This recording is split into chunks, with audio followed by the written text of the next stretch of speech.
Bonjour, je suis Céline, magnétiseuse, énergéticienne, maître Reiki et formatrice en magnétisme. Eh bien, aujourd'hui, j'ai décidé donc de pouvoir répondre à quelques questions et en particulier une qu'on m'a posée et qui est un petit peu personnelle puisqu'on m'a simplement demandé mais comment tu es devenue magnétiseuse énergéticienne. Donc j'ai décidé aujourd'hui de vous répondre là-dessus et de vous parler un petit peu de moi.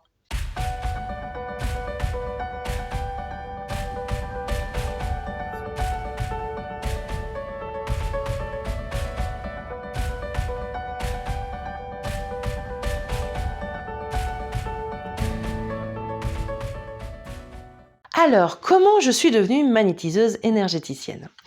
Eh bien, il faut savoir que tout simplement, la première chose que j'ai vue dans mon enfance a été ni plus ni moins que mon père.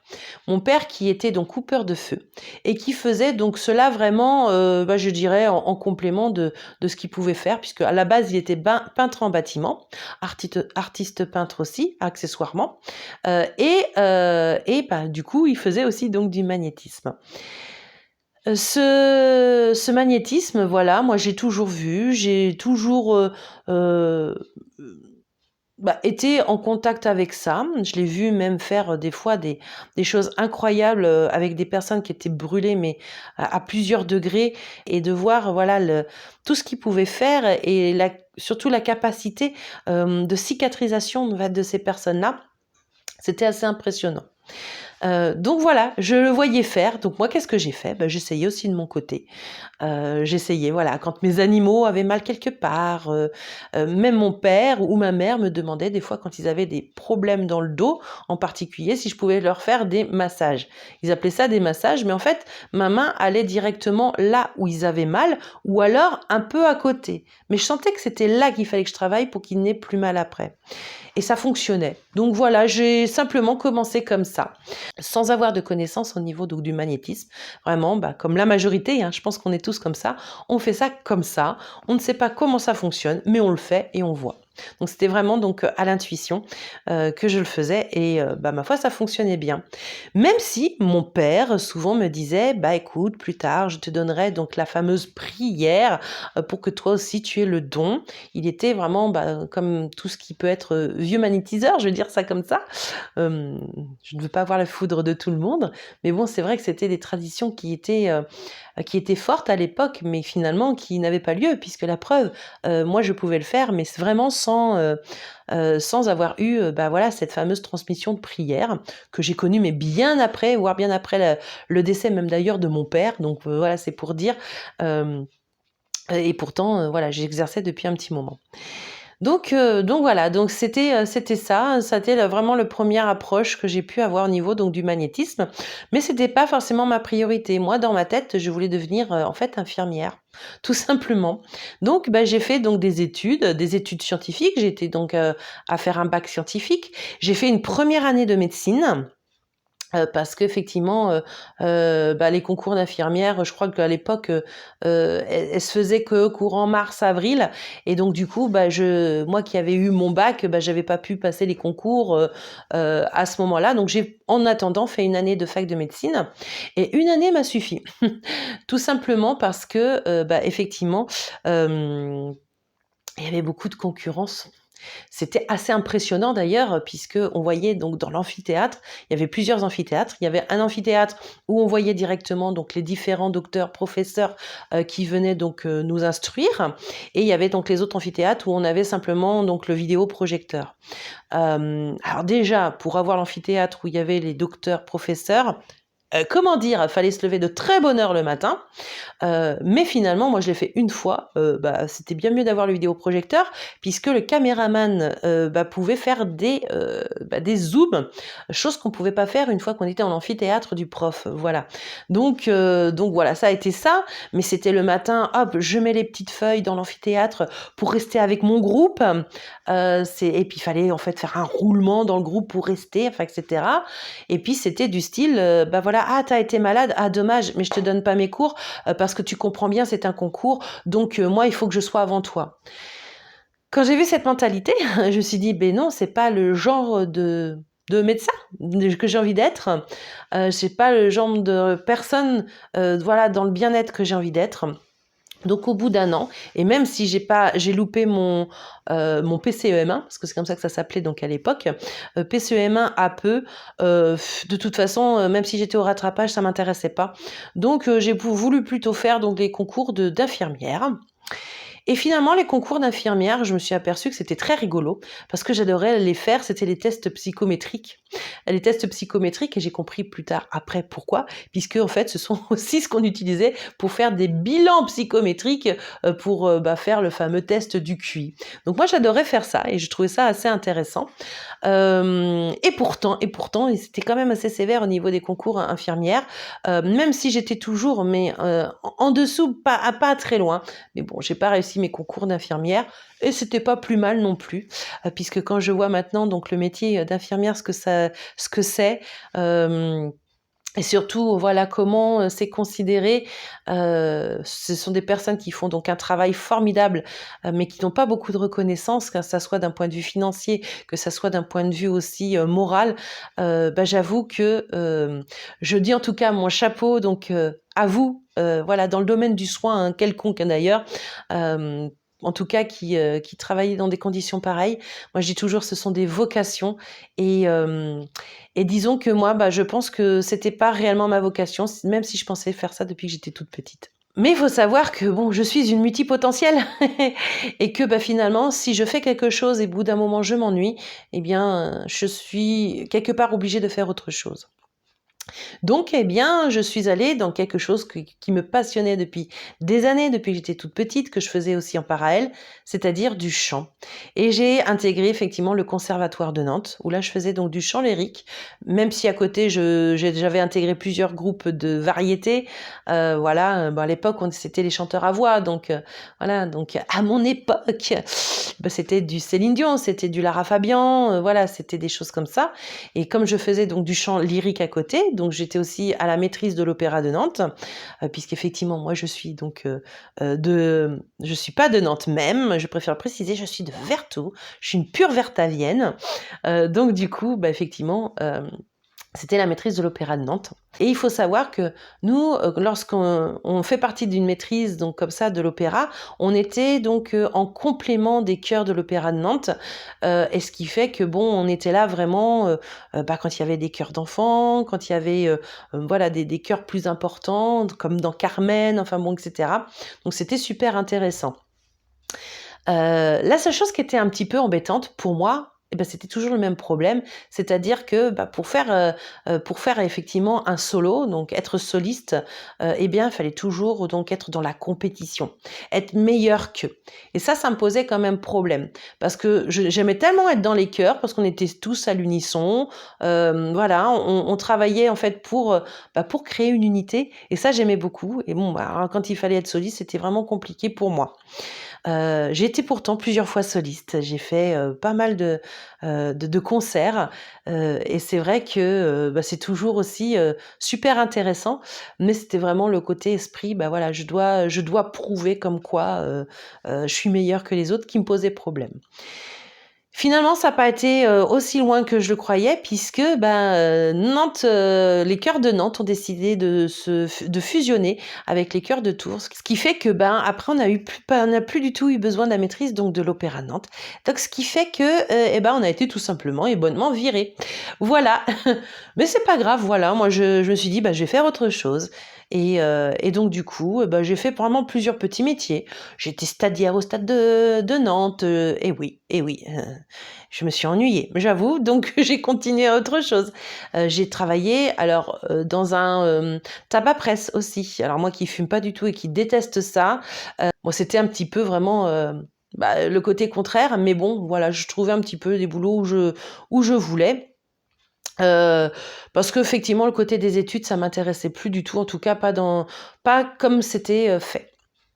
Et donc après avoir fait donc le tabac presse, j'ai été ensuite vendeuse en bijouterie. vendeuse et puis ensuite, vendeuse à responsabilité pour être responsable effectivement d'un magasin, plus tard. Mais pareil, hein, toujours les cancans, toujours: «Ah tu vu celle-ci?» et cetera.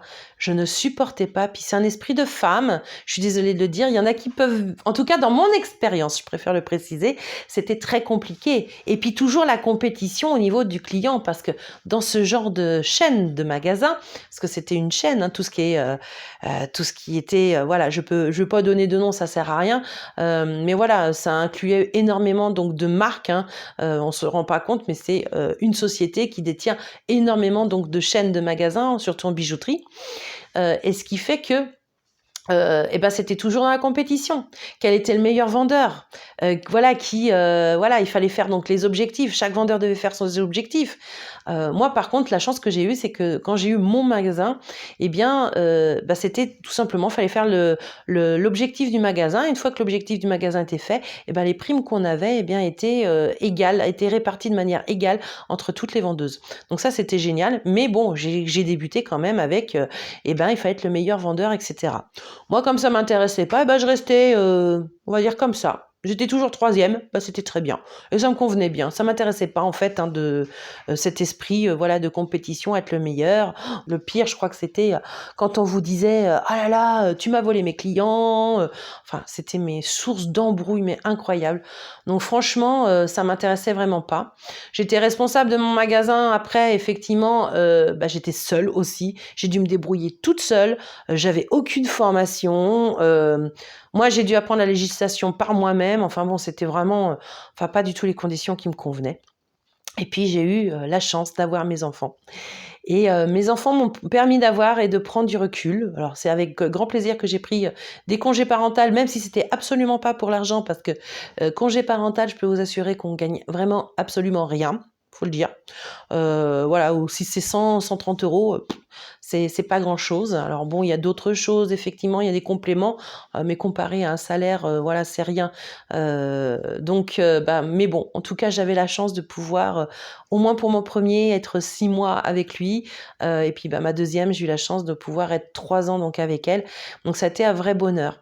Et c'est vrai que, bah, j'ai voulu une fois revenir à mon boulot pour, avoir des nouvelles, et cetera. Et là, le côté énergétique, bah, est revenu parce que j'ai reçu vraiment une claque énergétique, qui m'indiquait, bah, c'était plus possible. Je ne pouvais plus revenir dans ce magasin. Les énergies lourdes qu'il pouvait y avoir.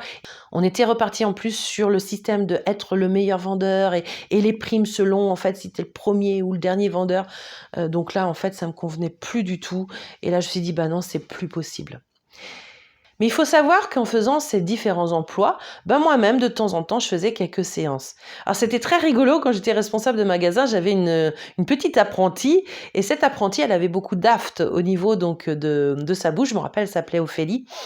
Et ce qui était rigolo, c'est que elle voulait absolument pas que je parte en vacances parce que, bah, effectivement, je la traitais au niveau donc bon de ses aftes, ça s'en allait. Et quand je partais en vacances, et ben ça revenait. Je dis: «Mais c'est incroyable». Je pense qu'elle se créait aussi quelque chose qui faisait que, bah, dès que je partais, elle était paniquée, elle pensait, ben, tout de suite avoir donc des aftes. Mais bon, bah, écoutez, hein, c'est comme ça. Heu, mais bon, c'était assez rigolo. Mais bon, ça a été un petit peu, voilà, j'ai cette continuité vis-à-vis de l'énergétique. Et puis un jour, bah, j'ai fait, une séance de médiumnité et là, je pensais absolument pas, avoir de message et encore moins de mon père. Pour moi, je me disais: «Oh, ça fait plus de 10 ans qu'il est mort, donc jamais je ferai donc jamais j'aurai donc un message ou autre». Et pourtant il est venu. Il a dit des choses que je ne savais pas, que j'ai retranscrit à ma mère aussi et qui, elle, a pu m'expliquer tout. Donc, vraiment pour dire que voilà, cette médium, elle était vraiment extraordinaire et j'adore, et je préfère donner son nom parce qu'elle est vraiment super et c'est Florence Hubert, qui m'avait vraiment, bah, aidée à ce niveau-là et elle m'avait, vraiment mis des messages mais incroyables et ça a été vraiment le début de l'éveil spirituel, même s'il était déjà là cet éveil, mais ça a été vraiment le début de l'éveil de tous mes sens aussi. de toutes mes capacités. Je revenais la voir, mais c'était pas pour moi à la base. J'en parlais tellement aux autres que les autres voulaient venir lors de ces séances et que à chaque fois ils me demandaient tu peux venir avec moi parce que ils avaient un peu peur. Donc je venais avec eux et mon père venait à chaque fois, même si j'avais pas la photo, il me disait mais pour moi pas besoin de photo. Et quand il devait envoyer un message, il me l'envoyait. Et c'est vrai que ce qui m'avait marqué lors de ce premier message en particulier, c'était continue tes massages. Et comme je vous l'ai expliqué tout à l'heure, les massages, pour eux, c'était voilà, lorsque je mettais mes mains sur le dos et que je pouvais les soulager. Ça, c'est pareil, que personne ne pouvait savoir, et encore moins cette médium que je voyais pour la première fois ne pouvait savoir en fait cela. Et en plus, moi, c'était bien, bien, bien au-delà de mon inconscient, donc je m'en souvenais plus. Mais voilà, puis il y a des fois où il m'appelait par mon petit surnom qui nommait, puis c'était assez incroyable, quoi, ces conversations, on va dire, avec lui en médiumnité. Et voilà, c'est ça qu'il m'a dit. Oui, il m'a dit prolonge, continue, va dans ce sens. Et ce qui est super, c'est que lui-même avait plein de livres, etc. Et du coup, je me suis replongée dans ses livres et j'avais des choses incroyables qui m'arrivaient. C'est-à-dire que le parcours que j'étais en train de faire, c'est aussi le parcours qu'il avait fait. Et j'avais des pages même qui étaient inscrites et il y avait des messages pour moi sur les pages des livres. Enfin bon, c'était assez impressionnant. On a eu même un message audio. Une fois, il s'était enregistré de son vivant où il disait quelque chose et il me l'a retransmis voilà, par sa mort, on va dire, enfin au-delà de sa mort. Et quand je suis allée chercher cette cassette-là, le message qu'il pouvait dire, c'était impressionnant. On peut pas s'imaginer. Mais en tout cas, ça a été le début de cela. Mais c'était bien, mais bon, moi, j'avais aucune connaissance à l'époque. Et je me suis dit, mais je fais comment? Et du coup, j'ai un petit peu été voir les personnes qui organisaient justement les séances de médiumnité ou autres. Et en fait, ces personnes-là, on faisait du Reiki. Donc moi, j'ai commencé finalement à la base par le Reiki. Mais le Reiki, j'ai fait 1 degré et je sentais que j'étais pas entière. Je savais qu'il y avait autre chose. Je sentais qu'il fallait que je me reconnecte à autre chose. Donc j'ai fait en premier Reiki chamanique, 1er degré, Reiki Usui, 1er degré. Ensuite, j'ai fait un Reiki chamanique 2e degré, Reiki Usui 2e degré. Et là, en fait, je me suis dit non, j'ai encore autre chose à faire. Et là où j'ai commencé donc à m'intéresser au magnétisme. Alors je me souviens d'avoir fait aussi une initiation au magnétisme à l'époque avec un autre médium qui s'appelle David Fontaine, qui se trouve à Caen, que j'ai trouvé d'ailleurs intéressant aussi dans ce qu'il proposait. Et puis j'ai commencé à faire d'autres formations et puis surtout à me reconnecter à moi-même. Et je me suis aperçue que intuitivement, on fait beaucoup, beaucoup de choses. Finalement, toutes ces informations, on les a en nous. Et ces formations qu'on peut faire, c'est simplement qu'on se reconnecte. Et c'est souvent ce que je dis, parce que maintenant, je suis devenue formatrice et j'aime bien transmettre plusieurs méthodes, parce que j'ai appris plusieurs méthodes et je trouve que chaque méthode peut correspondre. Et puis moi, j'utilise vraiment de tout lors de mes séances énergétiques. Donc moi, j'ai fait vraiment de tout. Et j'ai eu du magnétisme traditionnel, j'ai eu du magnétisme pranique, j'ai eu du magnétisme quantique, et j'ai eu plein de choses et des choses qu'on m'a transmises, je dirais maintenant par canalisation, puisque tout ça s'est développé au fur et à mesure que j'ai pu pratiquer. Et c'est pour ça qu'à un moment donné, on m'a dit maintenant enseigne. Et ça fait quelques années que j'enseigne maintenant. Alors j'ai commencé il y a 7-8 ans par des ateliers et maintenant ça va faire à peu près 3-4 ans que je fais vraiment en formation. Et cette année, je suis super heureuse, puisque je vais être dans les certifications. Et donc ça veut dire que mes formations vont pouvoir être éligibles auprès des OPCO, des centres de financement. Et là, je fais tout ce qu'il faut aussi pour après être éligible au CPF. En tout cas, je croise les doigts pour l'être. Donc voilà un petit peu mon parcours. J'ai un esprit atypique, donc j'espère que vous m'avez suivi. C'est jamais forcément centré. Moi, j'aime pas trop non plus quand c'est écrit éventuellement sur un tableau ou autre. Enfin, j'ai des téléprompteurs, je crois. Bon, moi, j'en ai pas. Donc, je vous le dis tel que ça vient. Donc, mais en tout cas, voilà mon parcours dans ce domaine-là. Mais voilà, au début, j'étais pas prédestinée. Il y a des personnes qui ont je crois que la plus vieille personne que j'ai pu avoir en formation devait avoir, je crois que c'est 72 ans. Et elle me disait, «Eh ben, j'aurais dû faire ça avant». Et à chaque fois, je lui dis: «Mais c'était parce que c'était pas le moment». Et maintenant, elle est super contente de faire donc du magnétisme, voilà, pour les autres. Et comme elle dit à la fin, bah, effectivement, il y a pas d'âge pour ça. Moi aussi, j'aurais pu me dire: «Mais pourquoi je l'ai pas fait avant? Puisque j'avais possibilité, je le faisais et cetera». Mais non, en fait, il y a pas d'âge pour ça. Si ça s'est pas fait avant, c'est que c'était juste il fallait que vous alliez dans un certain parcours de vie, bah, pour pouvoir tout simplement être prêt maintenant. En tout cas, si ça vous intéresse, donc les stages de magnétisme, bah, vous pouvez toujours regarder ma vidéo donc là-dessus. Vous pourrez aussi vous renseigner un petit peu sur mon site internet.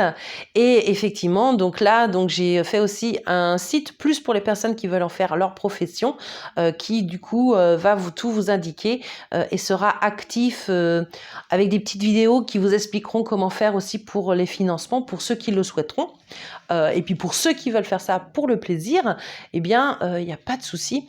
Ça peut être fait aussi. Vous avez juste à regarder sur mon site céline-magnétiseuse.fr. Sachez juste que bah, il manquera juste quelques modules par rapport à ceux qui veulent faire leur profession, puisqu'effectivement, je ne vais pas parler de législation. En tout cas, voilà comment créer son entreprise de magnétisme lorsque ce sont des personnes qui font ça vraiment pour leur plaisir ou juste pour leur entourage. Bon, j'espère que je vous ai pas trop ennuyé avec tout mon blabla. Mais voilà, vous avez posé la question, donc je fais une petite vidéo là-dessus. Qu'est-ce qui m'a amené finalement à être magnétiseuse énergéticienne? C'est un petit peu bah, mon côté naturel. Et puis voilà, c'est à force d'avoir eu des personnes qui venaient me voir comme ça et qui a pris vraiment de plus en plus de l'ampleur et qui a fait que, eh bien, bah, j'ai poursuivi là-dedans et que j'en ai fait vraiment mon travail à temps plein. Et sachez que beaucoup vous disent: «On n'en fait pas un métier», mais c'est faux. Quand vous avez donc le bouche à oreille qui fonctionne, que vous avez éventuellement une bonne communication aussi, on peut en vivre, hein, de ce métier-là. Moi, j'ai fait le choix après effectivement de faire donc des formations. J'ai dû effectivement donc baisser un peu, au niveau donc de mes rendez-vous, de séances énergétiques parce que, bah, je suis aussi appelée à faire donc la transmission. Mais voilà, quand vous y êtes, quand vous le faites et que vous avez donc le bouche à oreille aussi qui vient, et ben ça remplit vraiment un carnet, je peux vous l'assurer. Donc voilà, donc ne perdez pas espoir, vous pouvez y arriver et même si vous faites quelque chose d'autre en attendant, mais si c'est vraiment votre chemin, de toute façon l'univers vous amènera les bonnes personnes, vous amènera les bons clients, vous amènera aussi donc les, euh, les bons événements qui vous aidera donc à aller sur cette voie-là. En attendant, si vous voulez échanger là-dessus, bah, n'hésitez pas à me mettre des commentaires. J'aimerais bien aussi connaître, si vous êtes magnétiseur, vous, comment ça s'est passé pour vous. Et puis, bah, voilà, échanger vraiment sur tout ce que vous voulez. Si vous avez des questions, posez-les aussi en commentaire. Et puis, bah, je me ferai un plaisir d'y répondre donc en vidéo. Alors, je vous dis à bientôt. Belle journée ou belle soirée selon le moment où vous allez regarder cette vidéo. Et je vous dis ciao, ciao!